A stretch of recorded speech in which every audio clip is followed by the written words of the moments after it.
በለውና አሳጣው መድረሻ የትግሬን ልክ አያውቅም አማራና ውሻ ብሎ እስከ መስፈን ደርሷል። ምን አደረገው የአማራ ህዝብ ሰለሞንን? ኢቨን የአማራ ህዝብ የትግራይን ህዝብስ ምን አደረገው? በግልጽ ሲናገር የነበረው ስለ ኢትዮጵያ ዝፈን ይሉኛል። እንዴት ነው ስለ ኢትዮጵያ መዘፍነው? መሽረፈት እየመራት ያለች ለኢትዮጵያ አልዘፍንም፣ ለትግራይ ግን ያው ሁሉም አይነት ሰጣለው አይነት አማራ ነው ወይ ብለው ሲጠይቁት እኔ አማራ አይደለሁም፣ አማራ ባለመሆኔም እደሰታለሁ። የትግራይ ፖለቲከኞች ለምሳሌ በተለይ ትህነግና ሌሎችም ቢሆን በኢትዮጵያ ፖለቲካ ውስጥ ችግር ፈጣሪዎች ናቸው። አሁንም ድረስ ራያ ኖሮ የራያን ህዝብ እያሰቃየ ነው። ያ ማለት ግን የትግራይ ህዝብ በአማራ ህዝብ ላይ በደል ፈጸመ፣ ስለዚህ ይቅርታ ልንል አንችልም። የትግራይ ህዝብና ህወሓት የተለያዩ ናቸው። ሌሎችም የፖለቲካ ፓርቲዎች በትግራይ ስም የተቋቋሙ የፖለቲካ ፓርቲዎች የትግራይን ህዝብ እንዳለ ሊወክሉ አይችሉም። የትግራይ ህዝብ ልጆቹን ተውረፉ ቢል ጥሩ ነበረ። ይሄ ጉዳት አይደርስም ነበር ወይ ይቀንስ ነበረ። ሙሉ በሙሉ እንኳን ማስቆም ቢያይችል።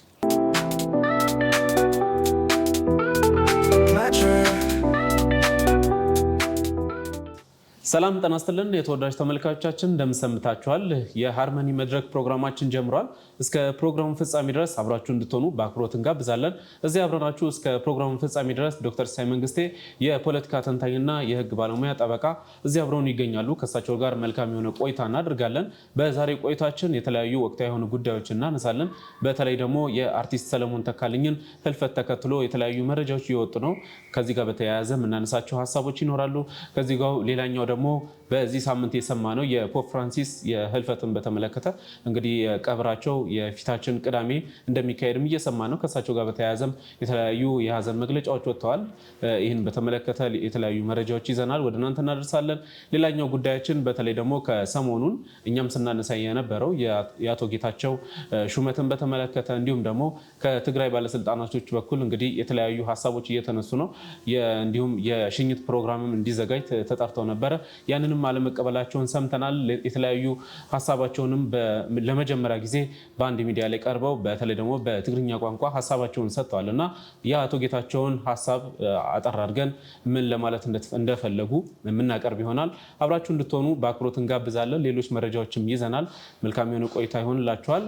ቤተሰብ ያልሆናችሁ ደግሞ ላይክ፣ ሰብስክራይብ፣ ሼር በማድረግ የሃርመኒ መድረክ ቤተሰብ እንድትሆኑ በአክብሮት እንጋብዛለን። ከአፍታ ቆይታ በኋላ እንመለሳለን።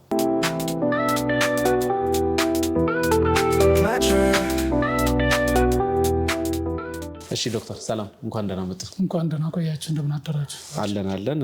እንግዲህ ከበዓል ማግስት ድጋሚ ተገናኝተናል። የተለያዩ መረጃዎችን በመግቢያ ለማንሳት ሞክሬያለሁ እና እንደው ከመልካም አንዳንድ ጥሩ ዜናዎችን ሰምተናል። በተለይ በትላንትናው ዕለት የቦይንግ ካምፓኒ ኢትዮጵያ ውስጥ እንግዲህ ቢሮውን መክፈቱን ሰምተናል። ይሄ አንድ ደስ የሚል ነገር ነው። ምናልባት እሱ ላይ የተወሰነ ሀሳብ እናነሳለን። ሌላኛው ምናልባት ቅድም መግቢያ ላይ ለማንሳት የፈለጉ የፖፕ ፍራንሲስ እና የአርቲስት ሰለሞን ተካልኝ የህልፈት ጉዳይ፣ እነዚህን ሀሳቦች እናንሳና ወደ ቀጣይ ወደ ያዝነው አጀንዳ ደግሞ እናልፋለን። ዶክተር እውነት ነው አሸብር እንዳልከው አንዱ የዚህ ሚዲያ ወይም መድረክ ዓላማም መልካም ነገሮችን በሚዛኑ ማቅረብ፣ እንዲሁ የሚታዩ ጉድለቶችን መጠቆምና እንዲስተካከል መስራት ነው። ከዚህ አንጻር የኢትዮጵያ አየር መንገድ አንዱ ትልቅ ስኬት ተደርጎ የሚወሰደው ያሰበውን በ2025 ደርስበታለሁ ያለውን ከአውሮፕላን ቁጥር አንጻር፣ ከተሳፋሪ ቁጥር እንዲሁም ከመዳረሻ ቁጥር ጋር ተያይዞ አቅዷቸው የነበሩ ነገሮችን አሳክቷል። ገና 2025 ሳያልቅ ገና ግማሽ ላይ ያለ ያሳካ መሆኑን መረጃዎች ያሳያሉ። ይሄ የሀገር ኩራት እና ስኬት መገለጫ የሆነ የኢትዮጵያ አየር መንገድ ወደፊት እየገሰገሰ መሆኑን ካሰበውም ፍጥነት በላይ እየሄደ መሆኑን የሀገር ኩራትነቱንም የበለጠ አጠናክሮ የቀጠለበት ሁኔታ አለ። በአፍሪካ ለ7ኛ ጊዜ ምርጥ የአፍሪካ አየር መንገድ ተብሎም የተሸለመበት የተመረጠበት ሁኔታ እሱን ያመለክታል። አሁን ደግሞ ያው ቀደም ሲል ጀምሮም የገለጸበት ሁኔታ ነበረ። የቦይንግ ኩባንያ የአውሮፕላን የሚያመርት ዲዛይን የሚያደርግ ትልቅ ዓለም አቀፍ ኩባንያ ነው። ይሄ ኩባንያ አንድ ወቅት አስታውስ ከሆነ ከደብረ ዘይት ላይ የተከሰከሰው አውሮፕላን ጋር ተያይዞ ብዙ ውዝግቦች ነበሩት። በዛ ምክንያት ምናልባት የኢትዮጵያ አየር መንገድና የቦይንግ ግንኙነት ችግር ይገጥመው ይሆን የሚል ጥያቄዎች እነሱ ነበረ። ነገር ግን ኋላ ተጣርቶ ስህተቱ የቦይንግ መሆኑ የአብራሪው አለመሆኑ ተረጋግጦ በሂደቱ ጉዳት ለደረሰባቸው ወገኖችም ካሳ እንዲከፍል የተወሰነበት ሁኔታ ነበረ። ያን ተከትሎ ግንኙነቱ የበለጠ ተጠናክሮ የቀጠለበት እንደውም አንዳንዶች ምናልባትም ወደ ኤርባስ ወይም ወደ ሌላ አውሮፕላን አምራች ኩባንያ ሊዞር ይችላል የኢትዮጵያ አየር መንገድ የሚል ግምት ነበራቸው። ነገር ግን በአንድ አጋጣሚ ተፈጠረ አለመግባባት ወይም የሀሳብ ልዩነት የቢዝነስ ግንኙነት ሊቋረጥ እንደማይችል አንድ ማሳያ ተደርጎ ሊወሰድ ይችላል። የኢትዮጵያ አየር መንገድ የሚያዘው በአንድ ጊዜ ብዙ ነው። 10፣ 20፣ 30 እያለ አሁን እንደውም ከዛ በላይ በአንድ ጊዜ ወደ 70-80 አውሮፕላን እንዲመረትለት ማዘዙን እየሰማን ነው። እስከ 100 አውሮፕላን ድረስ ሊያስመርት እንደሚችል አሁን የኢትዮጵያ አየር መንገድ የተገለጸበት ሁኔታ አለ። ይህን ለማድረግ ደግሞ የወሰነው አንድ የማምረት ክፍል ወይም ብራንች እዚሁ አዲስ አበባ የኢትዮጵያ አየር መንገድ ግቢ ውስጥ እንዲከፍት በማስማማት በዛ መልክ ቃል ተገባብተው ነበረ የዚህ አይነት በርካታ አውሮፕላኖችን ሲያስመርት የነበረው። ይሄ ነገር ወደ እውነት ተቀይሮ አሁን ቦይንግ ቅርንጫፉን አዲስ አበባ ላይ የከፈተበት እና የተወሰኑ የአውሮፕላን መገጣጠሚያ አካላትን የሚያመርትበት ወይም አምርቶ የሚያቀርብበት ሁኔታ ላይ እየተደረሰ እንደሆነ ሰማን። ይሄ ትልቅ ዜና ነው። በጣም እንዲሁ በቀላሉ የሚገኝ ነገር አለ። በስራ በጠንካራ ድርድር እና በቆየ መልካም የስራ ግንኙነት ላይ የተመሰረተ ስለሆነ ይሄ ሊደነቅ ሊበረታታ የሚገባው ለሀገራችንም ትልቅ ቦታ የሚያሰጥ እንደሆነ መታሰብ መቻል አለበት ብዬ አምናለሁ። መልካም እንግዲህ የተለያዩ እንግዲህ በቀጣይ አዳዲስ እንግዲህ ምርቶችንም በተለይ በአፍሪካ በምስራቅ አፍሪካ በኢትዮጵያ መሆኑ ደግሞ ደስ የሚል ነገር ነው። እንግዲህ ከመልካም ዜና ነው ይበል የሚያሰኝ ስለሆነ እሱን እንደ ማስቀደም የወደድ ነው።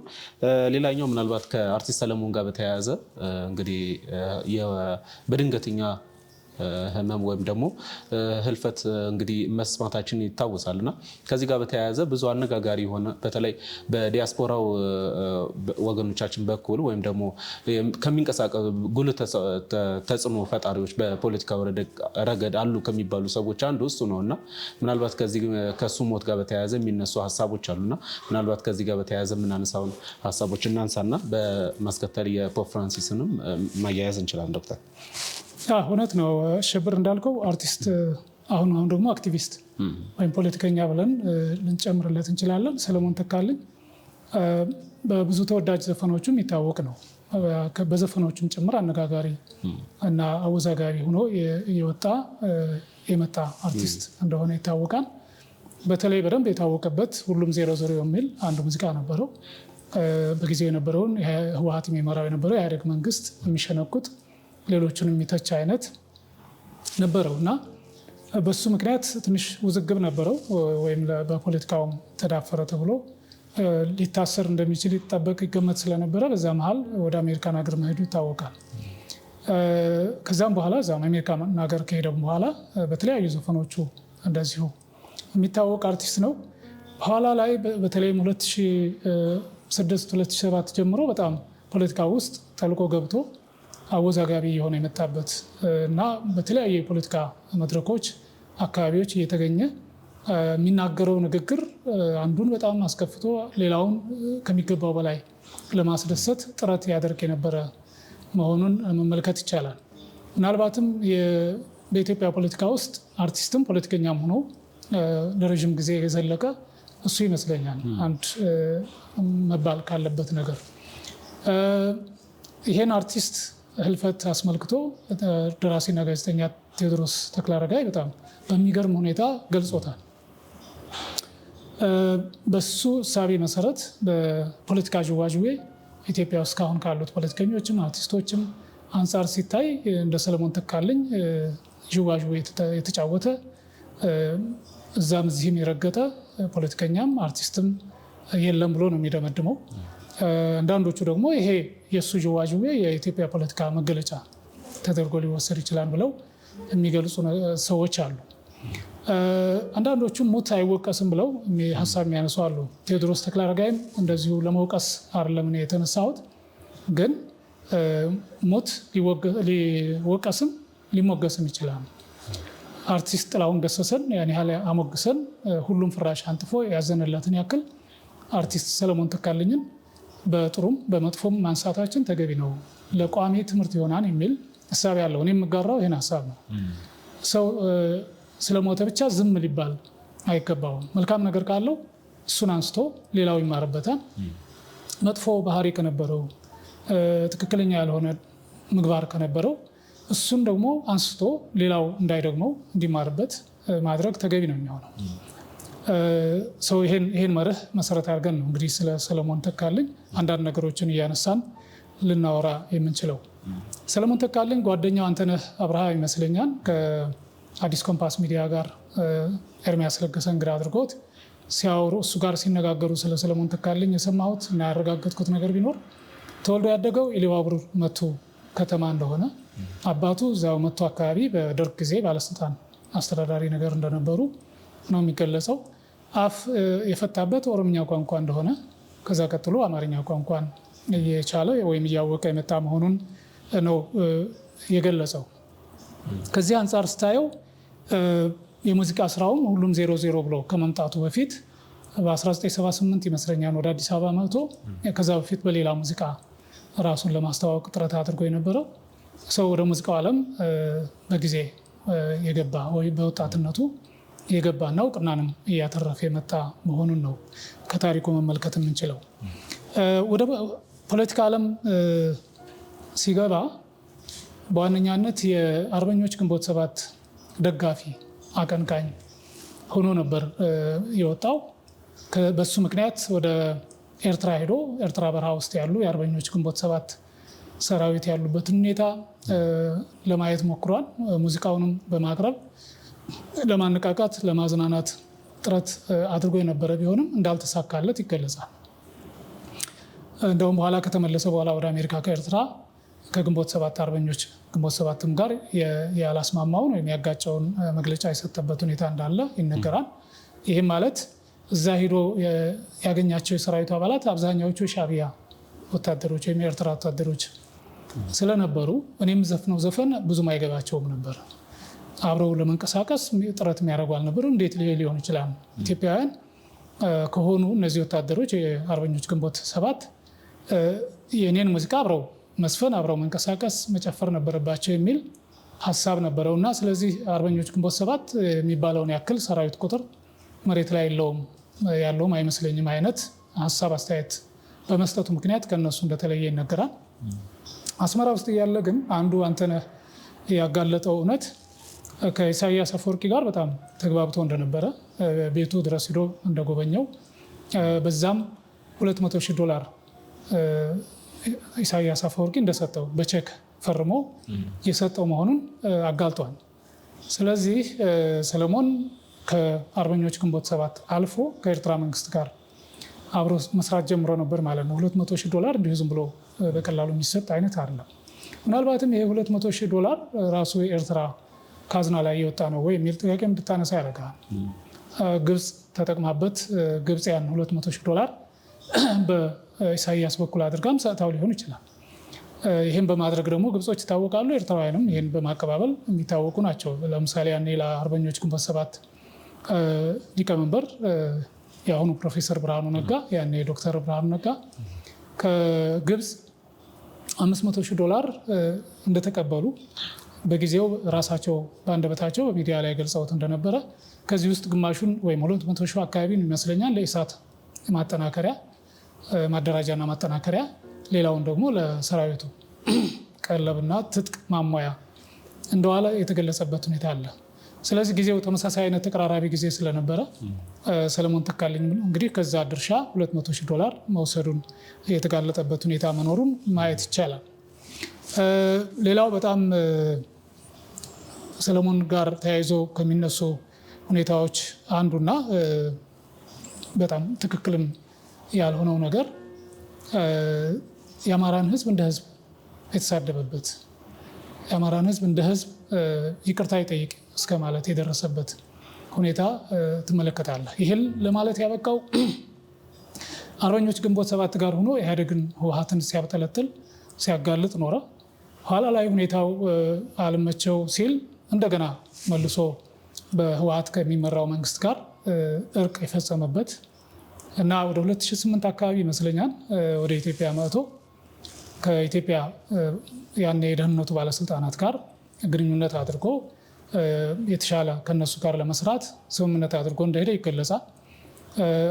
በጊዜው ከአቶ ጌታቸው አሰፋ የደህንነት ኃላፊ ከነበሩት ሰው ጋር የቀረበ ግንኙነት እንደነበራቸው የተገናኙ ስራ እዚሁ ሲመጣም ተገናኝተው ስራ ይለዋወጡ እንደነበረ በዚህም ከህወሓት ጋር እንደገና ታርቆ የተሻለ ግንኙነት የፈጠረበት እኔ ትግሬ ነኝ ብሎ በትግሬነቱ ከነሱ ጋር የተጣበቀበት ሁኔታ እንደነበረም መረጃዎች ያሳያሉ። እሱ አንድ የሚገርም ነገር አለው። ከዛ ባሻገር አሁንም ድረስ ከጌታቸው አሰፋ ጋር ግንኙነት ያደርግ እንደነበረ እስከ ህልፈተ ህይወቱ ድረስ የሚያውቀው አንተነህ አብርሃ በግልጽ ያጋለጠበት ሁኔታ አለ። ስለዚህ ሰለሞን ተካልኝ አንዴ ከመጀመሪያ ተቃዋሚ ሆኖ ቀረበ። በኋላ ደግሞ ከህወሓት ጋር ለመገናኘት ጥረት ያደረገው ወይም በህወሓት ይመራ ከነበረው መንግስት ጋር ተገናኝቶ ሌሎችን ማውገዝ ጀመረ። ከዛ በኋላ ደግሞ የሰሜኑ ጦርነት ጊዜ ከትግራይ ጎን ሆኖ የፌዴራሉ መንግስት ያወግዝ ነበር፣ አማራን ያወግዝ ነበረ።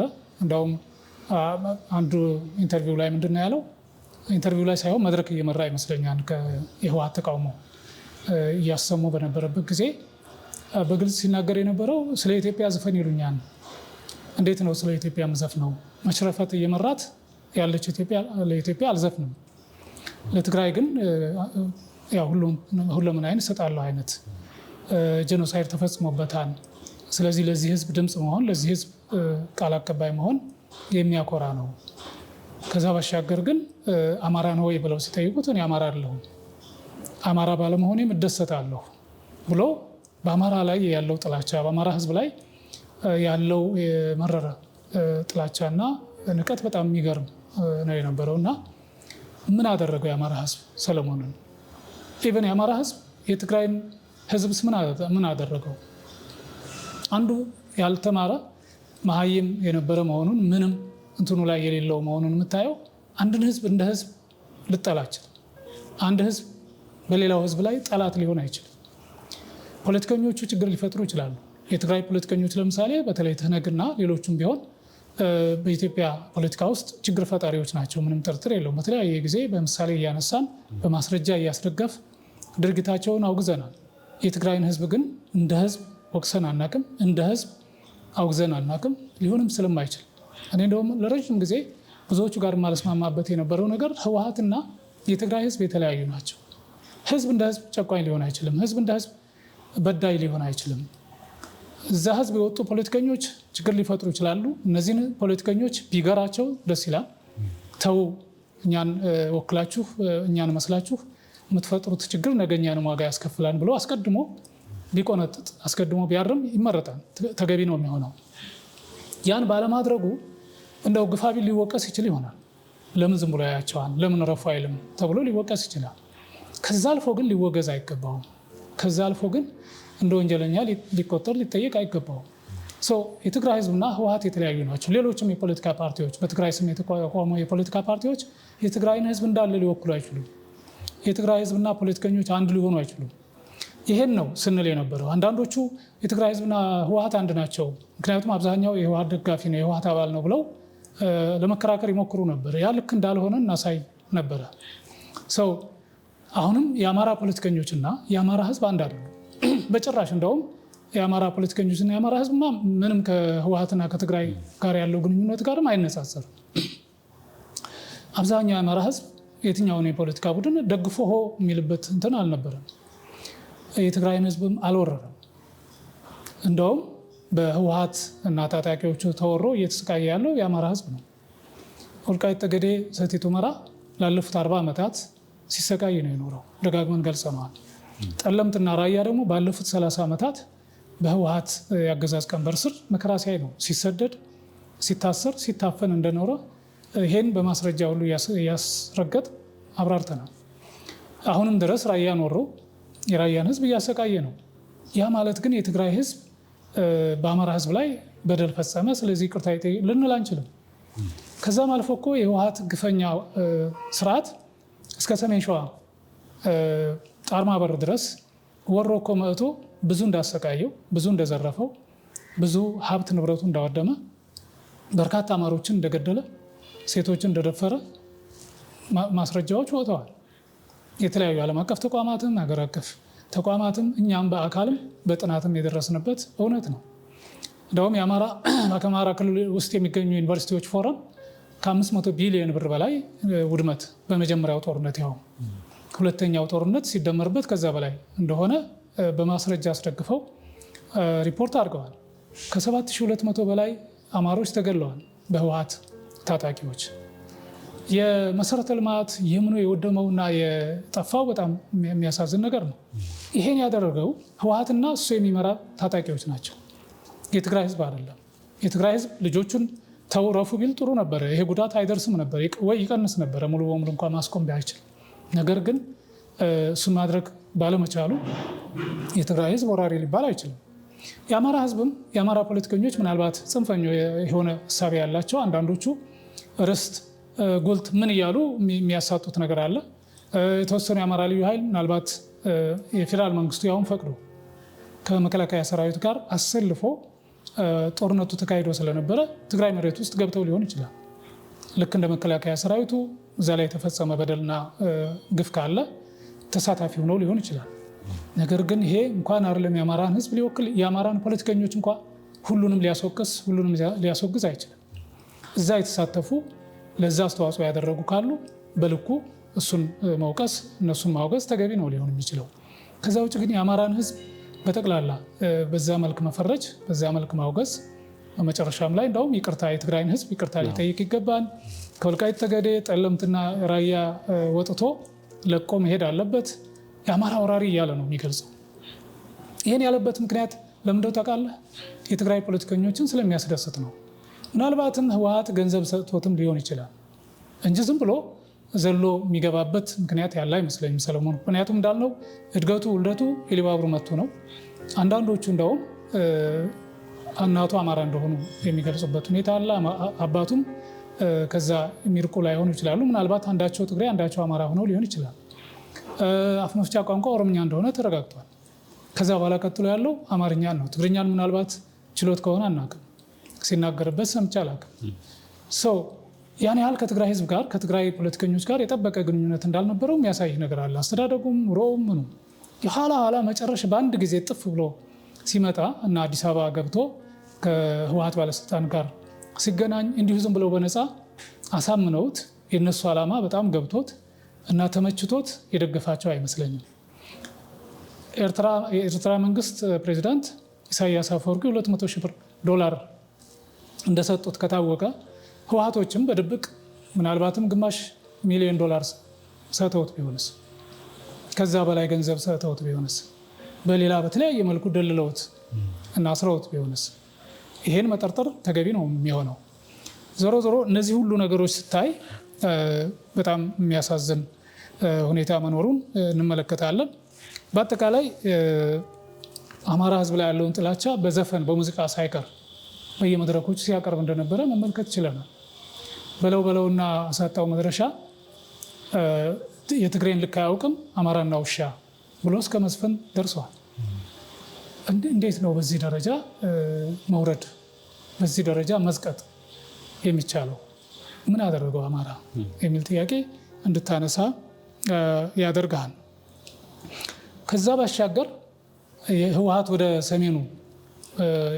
ሰሜን ሸዋ አካባቢ ገፍቶ ሲወጣና ደሴ ሲደርስ የደሴን ህዝብ ልክ ህወሓት እንዳንበረከከ እንዳሸነፈው ይኸው ህወሓት ማለት እንዲህ ነው፣ ትግሬ ማለት እንዲህ ነው ብሎ ወረራ የፈጸመን ኃይል በህዝብ ላይ ግፍና በደል የፈጸመን ቡድን ሲያሞግስ እና በትግሬነቱ መኩራቱን አማራ ባለመሆኑ መደሰቱን የገለጸበት መንገድ በምንም መልኩ አንድ የህዝብ ከሆነ አርቲስት አንድ ኢትዮጵያዊ ከሆነ ግለሰብ እዛ ድረስ ወርዶ እዛ ድረስ ዘግቶ ራሱን በዚህ ደረጃ ያስገኛን ብሎ መገመት ይከብድ ነበር። ያውም እንግዲህ ውጭ እየኖረ ያለ ሰው ኤክስፖዠሩ ያለው ስለ ዲሞክራሲ፣ ስለ ስልጣኔ፣ የፖለቲካ ልዩነቶችን በሰከነ መልኩ ስለማስተናገድ የሚወራበት ሀገር ላይ በተግባር እየተኖረበት ያለ ሀገር ላይ ሆኖ በዚህ ደረጃ በጣም የወረደ ቃላትን የወረዱ እና ትክክለኛ ያልሆኑ ሀሳቦችን እያመጣ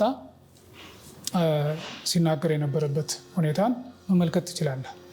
አሁን በቅርብ ጊዜ ደግሞ ከብልጽግና መንግስት ጋር ለመታረቅ የሚያስችለውን ሀሳቦችን፣ መግለጫዎችን ይሰጥ እንደነበረ፣ ቅርበት ለመፍጠር ጥረት ያደርግ እንደነበረ ሰምቻለሁ። እንደውም በቅርቡ ወደ ኢትዮጵያ መጥቶ ኑሮውንም እዚህ ኢትዮጵያ ውስጥ ሊያደርግ ወደ ሙዚቃ ስራው ሊመለስ የሱ ሲሰራበት የነበረውን የሬዲዮ ፕሮግራም ሁሉ አቋርጦ ትቶ ወደ ሙዚቃው ለመመለስ ጥረት እያደረገ እንደነበረ ነው እንግዲህ አንተነህ የቅርብ ጓደኛው ወዳጁ በየቀኑ በየዕለቱ ሲደዋወል የነበረ ሰው ያረጋገጠበት ሁኔታ አለ። ሰው መሽረፈት ብሎ ዶክተር አብይን እንግዲህ መሽረፈት ነበር የሚሉት የትግራይ ካድሬዎች። በስማቸው ጠርተዋቸው አያውቁም። የኢትዮጵያ ጠቅላይ ሚኒስትር ብለዋቸው አያውቁም። መሽረፈት እያሉ ይህን የመሽረፈት መንግስት እናስወግዳለን ሲሉ ነው የነበረው። ያንን ይዞ ነበር እሱም የፌዴራሉን መንግስት እና ጠቅላይ ሚኒስትሩን ሲያሾፍ ሲቀልድ ሲያወግዝ የነበረ። አሁን ደግሞ ተመልሶ ግልብጥ ብሎ ከብልጽግና ጋር መልካም ግንኙነት ለመፍጠርና ወደ ሀገር ቤት ለመምጣት ይሄን እንዲልም ምናልባት ምክንያት የሆነው የሚመስለኝ የነጌታቸው ቡድን ደጋፊ ነው ሆኖ የነበረው። አሁን ህወሓት ለሁለት ሲከፈል ከነጌታቸው ቡድን ጋር የተሻለ ቅርበት እንደነበረው በደብረ ጽዮን የሚመራው ህወሓት ከኤርትራ መንግስት ጋር ከኤርትራ ባለስልጣናት ጋር የፈጠረውን እየፈጠረ ያለውን ግንኙነት ያወግዝ ነበር ነው የሚሉት። በግልጽ ተናግሯል። እንዴት የትግራይን ህዝብ የወረረ የበደለ ጄኖሳይድ የፈጸመ መንግስትና ባለስልጣናት ጋር ይገናኛሉ ብሎ ትንሽ ተበሳጭቶ እንደነበረ፣ በሱ ምክንያት ምናልባት እንግዲህ ከኢትዮጵያ መንግስት ጋር መልካም ግንኙነት ለመፍጠር አስቦ እንደነበረና ምናልባትም ከነጌታቸው ጋር ያለውን ግንኙነት ለማጠናከር ፈልጎ ያደረገው ነገር ሊሆን ይችላል። ግን አንድ ወቅት ሲያወግዘው የነበረውን መልሶ የሚያሞግስ ቋሚ የሆነ ወይም በምክንያት የተደገፈ የፖለቲካ አቋም የማይዝ ሀሳቡ ተለዋዋጭ በሁኔታዎች በወቅታዊ ሁኔታዎች የሚቀየር አይነት ሰው እንደነበረ መመልከት ይቻላል። እንግዲህ ከዚህ ብዙዎቻችን ምን መማር አለብን? አንደኛ ሙያተኛ ከሆን በተቻለ መጠን ሙያ ላይ ማተኮር በጣም ጠቃሚ ነው። ያ ሙያህን ተጠቅመህ ሀገርን፣ ህዝብን ሊጠቅም የሚችል በዳዮችን ሊያወግዝ ተበዳዮችን ሊክስ የሚችል አይነት ስራ አቅምህ እስከፈቀደ ድረስ መስራት ጥሩ ነው። ግን በሚዛኑ መሆን መቻል አለበት። ይህ ጭልጥ ብሎ ዝም ብሎ አንዱን በጭፍን ደግፎ ሌላውን በጭፍን መቃወም ተገቢ እንዳልሆነ ማየት ይቻላል። ሁለተኛ ከሙያህ ወጥተህ የራስ ያልሆነ ሙያ በደንብ ያላነበብክበትን ያልተማርክበትን ህይወትህን በዛ ያልቃኝህበት ነገር ውስጥ ስትገባ ምን ያህል አዳላጭ እንደሆነ ምን ያህል ትልቅ ስህተት ውስጥ በህዝብ ዘንድም ትዝብት ውስጥ የሚከት ነገር ሊፈጥር እንደሚችል ማየት ይቻላል። እንግዲህ የሰው አሁን የገንዘብ ችግር የለበትም ነው የሚሉት። ትልቅ ቤት አለው፣ የተሻለ ገንዘብ እንዳለው ነው ጓደኛው የተናገረው። ወደ ሙዚቃው ተመልሶ በቅርቡ ሙዚቃውን ሊያወጣ ከቴዲ ማክ ጋር ተነጋግሮ ቴዲ ማክ እንደሚያቀነባብርለት ነበር እየገለጸ የነበረው። በተለያየ ምክንያት ስለዘገየ ነው እንጂ እስካሁን መውጣት ነበረበት የሚል ሀሳብ እንደነበረው ያመለክታል። እና ተከብሮ መኖር ሲችል በሙያው ከዛም አልፎ በፖለቲካውን ገብቶ አዎንታዊ አስተዋጽኦ ማድረግ ሲችል አሉታዊ የሆነ ጎኑ በዛ እንትናለና ጠነከረና አሁን የተለያዩ ሚዲያዎች ላይ በተለይ ማህበራዊ ሚዲያ ላይ የሚዘግቡ ሰዎች አንዱ የሚያሞግሰው አለ፣ ሌላው አብዛኛው ደግሞ የሚያወግዘው የተናገራቸውን ንግግሮች ቪዲዮዎች እያወጡ ሲያጋልጡት የምትመለከትበትና አንዱ ነፍስ ይማር ሲል ሌላው ነፍስህ ሲኦል ትግባ እስከ ማለት የሚደርስበት ሁኔታ መፈጠሩ አልነበረበትም። ዞሮ ዞሮ ሰው ልጅ ሲሞት እንኳን ሞት አይባልም። በመሞቱ እናዝናለን፣ ነፍሱም በሰላም እንድታርፍ እንመኛለን። ይሄን ነው ማለት ይቻላል። በጣም የሚገርም ብዙ ትምህርቶችን የምንወስድበት ነው። እኔም እንደተረዳሁት ብዙ ሶሻል ሚዲያውን ላይም እያየን ነውና ያው በተለይ ደግሞ በዓልን አሳልፎ ጤነኛ የነበረ ሰው ነው። እንግዲህ በተለይ ደግሞ ከተፈጥሮ ሁኔታውና አንዳንድ የምንሰራቸውን በጎ ምግባሮች በምን አይነት ቅስፈት እንደምንሞት አናውቀውም እና መልካም ነገር ሰርተንበት እንድናልፍ እንግዲህ ብዙ የሚያስተምር ሀሳቦችም ያሉበት ሁነት ሆኖ ነው እንግዲህ ያየ ነው። ሌላኛው ምናልባት ከዚህ ያው ከሞት ጋር በተያያዘ የፖፕ ፍራንሲስም ጉዳይ አነጋጋሪ ነበርና የእሳቸው ህልፈት ጉዳይ ጋር በተያያዘ የሚነሱ ሀሳቦች አሉና ምናልባት እሱ እንበልና ወደ ቀጣይ ሀሳቦች እንሄዳለን። እውነት ነው። እንግዲህ ባለፈው ሳምንት አልሆነውም አይደለ? በፋሲካ ዕለት ወይም እንደዚህ አካባቢ ነው የሮማው ካቶሊክ ሊቀ ጳጳስ ፖፕ ፍራንሲስ አልፈዋል። በ88 ዓመታቸው እንዳለፉ ነው ዜና መዋላቸው የሚገልጸው። በዚህ ምክንያት ብዙ ካቶሊካውያን ብቻ ሳይሆኑ የሌሎች እምነት ተከታዮችም ጭምር ሀዘናቸውን የገለጹበት ኢትዮጵያ የእምነት ተቋማትም እንደዚሁ መግለጫ ያወጣበት ወይም ሀዘኑን የገለጸበት ኢብን አቡነ ማትያስ የኢትዮጵያ ኦርቶዶክስ ተዋሕዶ ቤተክርስቲያን ፓትርያርክም ሀዘናቸውን የገለጹበት፣ በርካታ መሪዎች እንደዚሁ ስለ እሳቸው ያላቸውን ስሜት የነበራቸውን አስተዋጽኦ የገለጹበት ሁኔታ እንዳለ መመልከት ትችላለህ። እንደምታውቀው ፖፕ ፍራንሲስ አርጀንቲናዊ ናቸው። ከአርጀንቲና ከላቲን አሜሪካ የመጡ የሃይማኖት አባት ናቸው። እኒህ አባት ምናልባትም በካቶሊክ ለረዥም ዘመን ታሪክ ውስጥ ከአውሮፓ ጳጳሳት ወጥቶ ወደ ላቲን አሜሪካ አርጀንቲናዊ የሆነ ሊቀ ጳጳስ የተሾሙበት እና በአገልግሎታቸውን በጣም ትልቅ አስተዋጽኦ ያደረጉበት ሁኔታ እንዳለ መመልከት ትችላለህ። አርጀንቲና በፖፕ ፍራንሲስ ተወክላለች በዓለም ላይ። በነ ዲያጎ አርማንዶ ማራዶና በስፖርቱ በኩል ተወክላለች። ሌሎችም ታዋቂ ስፖርተኞች እንዳሏት እናውቃለን። በዚህ መልኩ የሚገለጽ ትልቅ አስተዋጽኦ እንዳላቸው ይነገራል። በተለይ እሳቸው ወደ ሊቀ ጳጳስነት ከመጡ በኋላ የሴቶችን ተሳትፎ ያሳደጉበት፣ አሁን የቫቲካን ፕሬዚዳንት ሴት ያደረጉበት ሁኔታ እንዳለ ይነገራል። ከቫቲካንን ከሚያስተዳድር የፋይናንስ እና የኢኮኖሚ ሁኔታውን ከሚመራ በበላይነት ከሚቆጣጠር ምክር ቤት ውስጥ 15 የሚሆኑ ሴቶች እንዲሳተፉ ያደረጉበት ሁኔታ እንዳለ፣ ይሄ በአዎንታዊ ጎን የሚጎላላቸው እንደሆነ ይነሳል። ከሳቸው በፊት ግን የሴቶች ተሳትፎ እዚህ ግባ የሚባል አልነበርም፣ ምናልባትም ዜሮ ነበር ብለው የሚናገሩበት ሁኔታ እንዳለ ማየት ይቻላል። ሌላው አንድ አወዛጋቢ ንግግር አድርገው እንደነበረ ይነገርላቸዋል። ይህም ለምሳሌ ከተመሳሳይ ጾታ ጋብቻ ጋር ተያይዞ የተናገሩት ነገር ብዙዎችም ግር አሰኝቶ እንደነበረ ይነገራል። እሳቸው ከሃይማኖት አንጻር ከታየ የተመሳሳይ ጾታ ጋብቻ ኃጢአት ነው፣ ነውር ነው፣ የሚፈቀድ አይደለም። በዓለማዊ ሕግ ግን አንዳንድ መንግስታት ፈቅደዋል። በሕግ የተፈቀደ ነው፣ በሃይማኖት ግን ተቀባይነት የለውም የሚለውን ሀሳብ ገልጸው ነበር። ይሄ ከእሳቸው የሚጠበቅ አይደለም፣ ይሄ የሚያበረታታ ነው። የተመሳሳይ ጾታን ጋብቻ ሊያበረታታ የሚችል እንትን አለው። እውቅና መስጠት አልነበረባቸውም። መንግስታት ሕግ አውጥተው ያን ሲፈቅዱ ልክ አይደሉም ብለው ማውገዝ እንጂ መንግስት በሕግ እስከፈቀደ ድረስ ምንም ማድረግ አይቻልም ብለው እንዲሁ በቀላሉ ሊያልፉት አይገባም ነበር ብለው የሚወቅሱ ወይም ትንሽ ቅሬታቸውን የሚገልጹ በጊዜውም ነበር። አሁንም ድረስ እንደዛ የሚያነሱበት አጋጣሚ እንዳለ መመልከት ችለናል። ከዛ ውጭ ግን የድሆች ተቆርቋሪ፣ ለሰላም የሚያደርጉት ጥረት ከፍተኛ እንደነበረ፣ በዚህም ለምሳሌ በኪዩባና ለረዥም ጊዜ ውጥረት ሰፍኖ የኖረውን የኪዩባና አሜሪካን ግንኙነት፣ የሁለቱ መንግስታት ግንኙነት ወደ ተሻለ ደረጃ እንዲያድግ ጥረት ያደረጉ ሀቫና ድረስ ሂደው የኪዩባን መሪዎችን ራውል ካስትሮን ከዛም ፊደል ካስትሮን በጡረታ ላይ እያሉ አግኝተው ያነጋገሩበት፣ ከዛም በቀጥታ ወደ አሜሪካ ሄደው ባራክ ኦባማ ነበሩ የአሜሪካ ፕሬዚዳንት፣ እሳቸውም ጋር ተነጋግረው ፈቃደኝነታቸውን ያረጋገጡበት፣ በኪዩባና በአሜሪካ መካከል መልካም ግንኙነት እንዲፈጠር ጥረት ማድረጋቸውን፣ ሌሎች ግጭቶች፣ ጦርነቶች የሚካሄዱባቸው ሀገሮች ላይ እባካችሁ ተው በሰላም ችግራችሁን ፍቱ ብለው ከመምከር አልፈው ጸሎት የሚያደርጉ የነበረ መሆኑ ይነገርላቸዋል። በሩሲያና በዩክሬን መካከል የተካሄደውን ጦርነት በሰላማዊ መንገድ በንግግር እንዲፈቱት ፑቲንን ጭምር ለማናገር ጥረት ማድረጋቸውን የሚያመለክቱ መረጃዎች፣ ማስረጃዎች እየወጡ ናቸው። እነዚህ ነገሮችን ስታይ አንድ የሃይማኖት አባት ሊወጣው የሚገባውን ሚና መወጣታቸውን መመልከት ትችላለህ። ይሄ ትልቅ ጸጋ ነው። በእርግጥም ከአርጀንቲና መምጣታቸው፣ ከላቲን አሜሪካ መምጣታቸው፣ ምናልባትም ከኋላ ቀር ከሚባለው አህጉር መምጣታቸው ይህን ጸጋ ሊያጎልባቸው አልቻለም። አውሮፓውያን እንደሚመጻደቁት የነሱ ሰው ቢሆን ኖሮ፣ ምናልባት ከአንዱ አውሮፓ ሀገር የመጡ ቢሆን ኖሮ ምን ያህል ከዚህ በላይ እንዲህ አይነት መልካም ስራ የሰሩ አባትን ከዚህ በላይ ማሞገስ፣ ከዚህ በላይ ማወደስ ይችሉ እንደነበረ መመልከት ትችላለህ።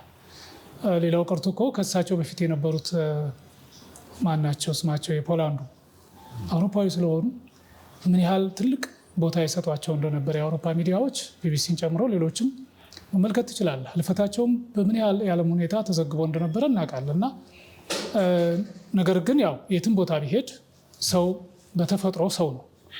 እድሉን ሲያገኝ የተሻለ አቅም እንደሚፈጥር፣ የተሻለ ተጽዕኖ እንደሚፈጥር፣ የተሻለ ስራ እንደሚሰራ ፖፕ ፍራንሲስ በተግባር ያረጋገጡ ይመስለኛል። እድሜ የሚሰጧቸው የተሻለ አስተዋጽኦ አድርገው ማለፋቸው ይሄ መታደል ተደርጎ ሊወሰድ ይችላል። እንግዲህ በሃይማኖት ሰው ሊለያይ ይችላል፣ በዜግነት ሊለያይ ይችላል፣ በተለያየ ሁኔታ ልትለያይ ትችላለህ።